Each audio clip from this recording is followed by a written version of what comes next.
Alamin naman natin ang sitwasyon sa Maynila, lalo na sa Barangay 649 sa Baseco, kung saan may pinakamaraming botante sa lungsod. Hatid sa atin yan ni Daniel Manalastas. Live, Rise and Shine, Daniel. Rise and Shine Pilipinas, Rise and Shine Dayan, at gising na nga mga taga Maynila ngayong araw ng botohan para sa barangay at sangguniang kabataan elections. Narito tayo ngayon, Dayan, sa Barangay 649 dito sa Baseco District 5 sa Maynila, kung saan isa sa pinakamaraming botante dito sa Maynila base sa binigay na datos ng Manila Local Government Unit. Tinatayang nasa halos 31,000 ang rehistradong botante rito.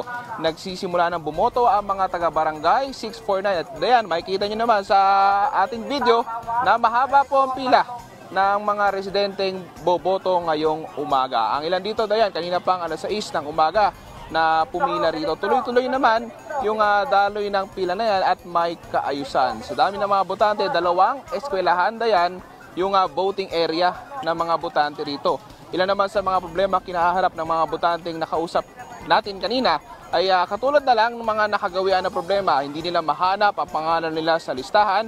Ang iba naman ay may precinct number pero wala ang kanilang pangalan. Samantala, Dayan, so far ayon sa mga pulis, wala namang naitatalang mga untoward incident dito sa Barangay 649. Dayan?